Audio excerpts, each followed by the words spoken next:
কখনো ভেবে দেখেছেন আমাদের আশেপাশে এমন কিছু জায়গা আছে যেখানে শত শত বছর আগে রাজারা রাজত্ব করত, আর এখন আমি দাঁড়িয়ে আছি তেমন একটা জায়গায়। আর এই ভিডিওতে আমি আপনাদের দেখাবো যে বর্তমানে এই জমিদার বাড়ির কি অবস্থা আর এটার ভিতরের রহস্য কি।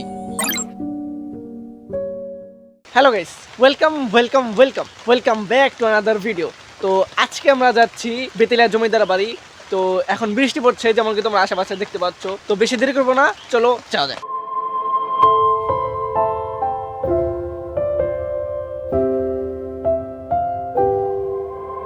ওকে তো গাইস, যেমন কি তোমরা দেখতে পাচ্ছ এখন আমরা অনেক দূর চলে আসবো, আর একটু বাকি আছে, তারপর আমরা সেই জমিদার বাড়িতে পৌঁছে যাব।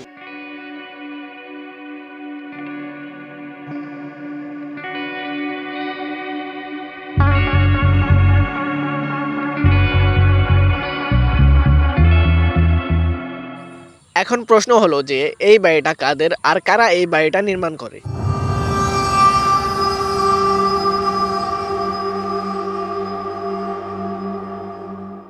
শুরুতেই তোমাদেরকে বলে রাখি, প্রায় 100 বছর আগে পাট ব্যবসায়ী দুই ভাই ভারত থেকে বাংলাদেশে চলে আসে, আর পাট ব্যবসা করার ফলে তারা দুজন মিলে এই বাড়িটা নির্মাণ করেন।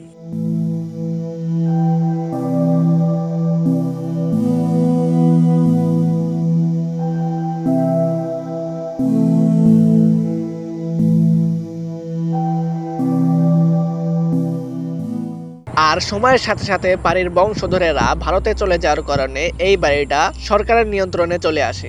কিন্তু এখন এখানে কি আছে জানো? এখন এটা সরকারি আশ্রয় কেন্দ্র।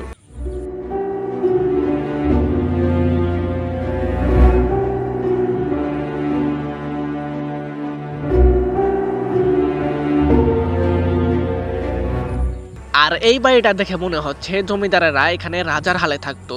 আর সবচেয়ে ইন্টারেস্টিং বিষয় কি জানো? যখন আমি ইউটিউব স্টার্ট করি তখন এই জায়গা থেকে আমি ফার্স্ট ভিডিও বানিয়েছিলাম, আর সেইখান থেকে কন্টেন্ট বানাতে বানাতে আমরা এই পর্যন্ত আসতে পেরেছি। তখন আমি নতুন একটা চ্যানেল স্টার্ট করেছিলাম যেটা গ্রো হয়নি, তারপরে আমরা এখানে অনেক ভিডিও বানিয়েছি, আর এটাই হলো আমার এখানে আসার প্রথম কারণ। ওকে তো গাইস, এই ভিডিওটা এই পর্যন্তই। যদি তোমাদের ভিডিওটা ভালো লাগে তাহলে লাইক করো, চ্যানেলটাকে সাবস্ক্রাইব করো।